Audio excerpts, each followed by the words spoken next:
तो भैया लोगन, आज आपको हम बताते हैं शिशुपाल के 3 जन्मों की कथा। वास्तव में शिशुपाल कौन था और 3 जन्मों में इसको कौन कौन से रूप लेने पड़े और शिशुपाल को क्यों 3 जन्म लेना पड़ा धरती पे। तो आइए इस कहानी के बारे में जानते हैं पूरी कहानी। तो भैया लोगन, अगर आपके वीडियो थोड़ा भी ठीक ठाक लगे तो भैया प्लीज़ चैनल सब्सक्राइब कर देना यार, सब्सक्राइब कर देना भैया। तो कहानी शुरू करते हैं। शिशुपाल के 3 जन्मों का रहस्य का पता तब चलता है जब भगवान श्री कृष्ण शिशुपाल का वध करते हैं। शिशुपाल का वध करते ही उसका दैवीय शरीर उसके शरीर से निकलता है और उसके बाद भगवान श्री कृष्ण कहते हैं, हे विजय, तुम्हारा 3 जन्मों का श्राप, आज तुम्हें मुक्ति मिली है। अब तुम वैकुंठ धाम जाओ। तुम्हारे लिए माता लक्ष्मी ने ये रथ भेजा है, अब तुम इस पर बैठकर वैकुंठ धाम जाओ। और विजय रथ पर बैठ के वैकुंठ धाम जाने लगता है। इसी बीच में नारद जी से उनकी मुलाकात होती है। तो नारद जी कहते हैं, विजय, तुम्हारे 3 जन्मों के श्राप से आज तुम्हें मुक्ति मिली है। तो विजय नारद मुनि से कहते हैं, मुनि श्रेष्ठ, ये क्या लीला है? मुझे तो लगता है कि आज ही मैं नींद से जगा हूँ और आप कह रहे हो कि 3 जन्मों के श्राप से हमें मुक्ति मिली है। हमें भी कुछ अचरज सा लगा जब प्रभु ने कहा, जाओ, तुम्हें 3 जन्मों के श्राप से आज मुक्ति मिली है। तो हमें बहुत अजीब सा लगा। मैंने सोचा कि प्रभु से पूछते हैं, लेकिन फिर मैं सोचा कि प्रभु से पूछना इस समय धृष्टता होगी, इसीलिए नहीं पूछा और हमारे मन में यह बात चल रही है। तभी आप आ गए। तो मुनि श्रेष्ठ, अगर आपने यह बता ही दिया है कि 3 जन्म के लिए हमें श्राप मिला था, तो कृपया करके ये पूरा रहस्य भी बता दीजिए। तो नारद मुनि कहते हैं, तुम और विजय नाम के 2 पार्षद भगवान के सेवा करते करते प्रमुख पार्षद बन गए। वैकुंठ धाम के 6 द्वारों के पश्चात जो 7वां द्वार है वह भगवान के अंतरंग नारायण का स्थान है। तुम दोनों उसी के संरक्षक बन गए। इस प्रकार कई कल्प बीत जाने के बाद तुम्हारे मन में अहंकार सिर उठाने लगा कि तुम ही भगवान श्री हरि के प्रमुख पहरेदार हो। तुम्हारी आज्ञा के बिना वहाँ कोई नहीं जा सकता, परंतु भगवान तो अंतर्यामी हैं। एक दिन ब्रह्मा जी के 4 पुत्र सनक और सनंदन आदि भगवान के दर्शनों हेतु वहाँ आए, क्योंकि उनको भी मेरी तरह कहीं भी जाने से नहीं रोका जाता। 6 द्वार लांघने के पश्चात जब वे 7वें द्वार पर आए तो तुमने उन्हें रोक दिया और कहा कि हमारी अनुमति के बिना इसमें कोई प्रवेश नहीं कर सकता। ब्रह्मा के पुत्र ने कहा, पहले तो ऐसा कभी नहीं हुआ। हम ब्रह्मा के पुत्र हैं, सभी लोकों में बिना किसी व्यवधान के आते जाते रहे हैं। भगवान का पार्षद कहता है, हम भगवान के एकांत में विघ्न नहीं आना देना चाहते। ब्रह्मा के पुत्र कहते हैं, क्या तुम हमें वैकुंठ में विघ्न मानते हो? फिर जय बोलता है, आपको हमारे ऊपर अकारण क्रोध करना शोभा नहीं देता। ब्रह्मा के पुत्र कहते हैं, हम अकारण कभी क्रोधित नहीं होते, परंतु तुम अवश्य भगवान के पार्षद होने के मद में चूर लगते हो। जय कहता है, ब्राह्मण कुमारों, आपको हम लोगों को संतुष्ट किए बिना अंदर जाने की अनुमति नहीं मिल सकती। ब्रह्मा के पुत्र कहते हैं, हमारे ऊपर अनुशासन के अंकुश लगाने वाले, तुम अपनी सीमाओं का अतिक्रमण कर रहे हो। विजय कहता है, इस समय हमारे प्रभु एकांत सेवन कर रहे हैं, इसलिए हम किसी को अंदर जाने की अनुमति नहीं दे सकते। मुनिवरों और महामाया लक्ष्मी भी उनके साथ हैं, इसे हम अपना कर्तव्य समझकर रोक रहे हैं। मुनिवरों, ब्रह्मा के पुत्र कहते हैं, परंतु कर्तव्य स्वयं निर्धारित नहीं होता, सेवक का कर्तव्य तो स्वामी ही निश्चित करता है। पार्षदों, नारद मुनि कहते हैं, प्रभु की तुम माया तो देखो, उन बालकों के अंदर कभी भी काम, क्रोध, लोभ, मोह, माया, अहंकार का विकार है ही नहीं। फिर भी प्रभु की माया देखो, क्षण भर के लिए प्रभु ने क्रोध का विकार पैदा कर दिया और उन्होंने तत्काल तुम्हें श्राप दे दिया। फिर ब्रह्मा के पुत्र कहते हैं, महाप्रभु के वैकुंठ धाम में तुम्हारा गर्भ से भरा हुआ ये वार्तालाप स्वयं ही सबसे बड़ा अपराध है। इस अपराध का दंड तुम्हें भोगना ही होगा और इसलिए हम तुम्हें श्राप देते हैं कि मृत्युलोक में जाके निवास करो। वैकुंठ तुम्हारे निवास के योग्य नहीं है। तभी भगवान श्री कृष्ण माता लक्ष्मी के साथ प्रकट होते हैं और कहते हैं, तुम्हारे चरण धूलि से हमारा यह वैकुंठ धाम पवित्र हुआ है महात्माओं।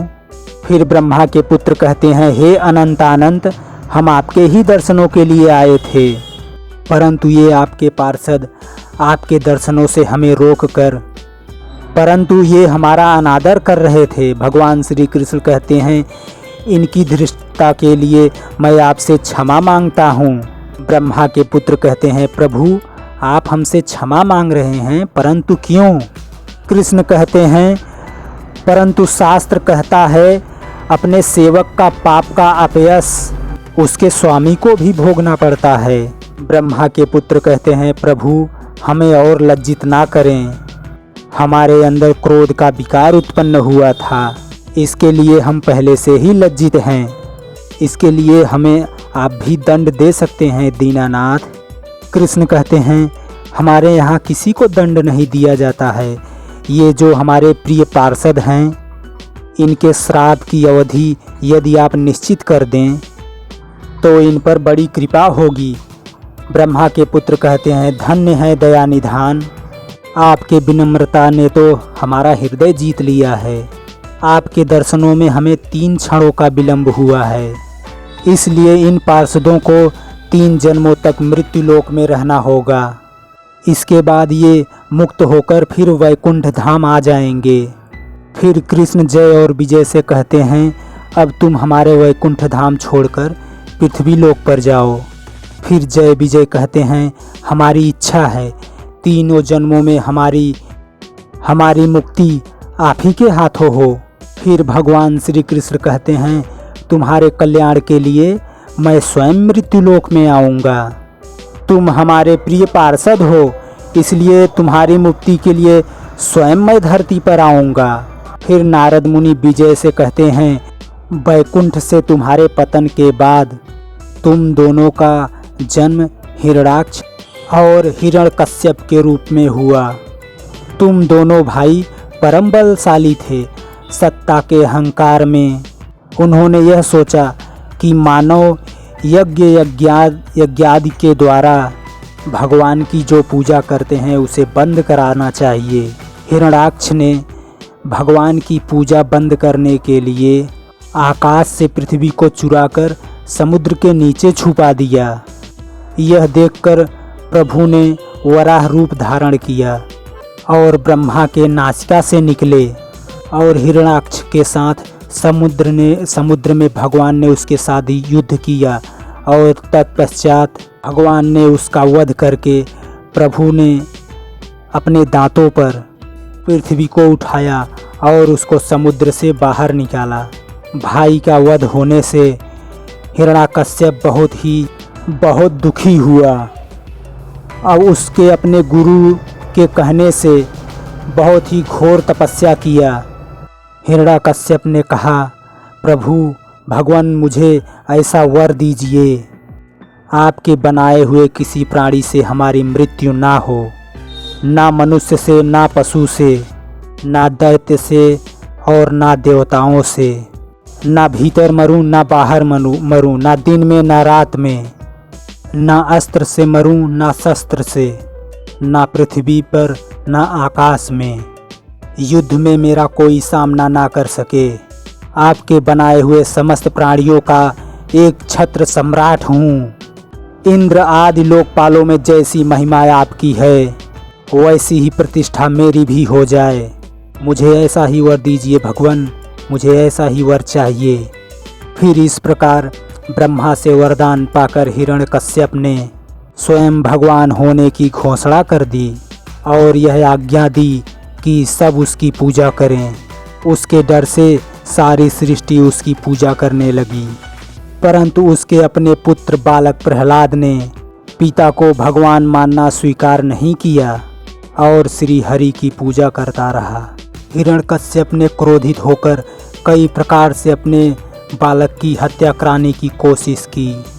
हिरण्यकश्यप कहता है, ले जाओ इसे, इसकी जीवा काट दो, मुझे पापहीन करना चाहता था, प्राणहीन कर दो इसे। अंत में जब हिरण्यकश्यप ने अपने पुत्र को मारना चाहा तो भगवान श्री हरि नरसिंह का रूप लेकर एक खंभे से प्रकट हुए। फिर हिरण्यकश्यप कहता है, यदि इस खंभे में तेरा भगवान है तो आज यह खंभा नहीं रहेगा और ना ही तेरा भगवान। फिर हिरण्यकश्यप जैसे ही उस खंभे को तोड़ता है, उसमें से नरसिंह भगवान निकलते हैं और हिरण्यकश्यप को उठाकर अपने जांघों पर बिठाते हैं। फिर भविष्यवाणी होती है, हे असुरवंशी हिरण्यकश्यप, तुझे ब्रह्मा का वरदान था कि तू किसी ब्रह्मा की सृष्टि से नहीं मरेगा। भगवान नरसिंह ब्रह्मा की सृष्टि में नहीं हैं। ये ना नर हैं, ना पशु, ना असुर हैं, ना दैत्य। इस समय ना दिन है ना रात, संध्या बेला है। तुझे ना अस्त्र से मारा जा रहा है ना शस्त्र से, तुझे नरसिंह भगवान अपने नखों से मार रहे हैं। इस प्रकार हिरण्यकश्यप का पहला जन्म समाप्त होता है। पुनः तुम दोनों का जन्म रावण और कुंभकर्ण के रूप में हुआ। उस जन्म में श्री हरि ने राम के रूप में अवतार लेकर तुम दोनों का उद्धार किया। इस प्रकार तुम्हारा दूसरा जन्म भी पूर्ण हुआ और इस समय यह तुम्हारा अंतिम जन्म था। तुम श्री कृष्ण के बुआ के पुत्र और शिशुपाल के रूप में जन्मे और भगवान श्री कृष्ण ने तुम्हें अपने हाथों मानव शरीर से मुक्त करके तुम्हारा उद्धार किया। जय कहता है मुनिराज। कृपया ये बताइए मेरा साथी, वह श्री कृष्ण के बड़ी बुआ का पुत्र दंत्रवक्र के रूप में तुम्हारे साथ ही जन्मा था। शीघ्र ही वह भी भगवान श्री कृष्ण के हाथों मुक्ति पाएगा। तो भैया लोगन, यह 3 जन्मों की कथा शिशुपाल की समाप्त होती है। तो वीडियो आपको कैसा लगा? अगर ठीक ठाक लगा हो तो भैया चैनल सब्सक्राइब कर देना। धन्यवाद, थैंक यू, जय हिंद।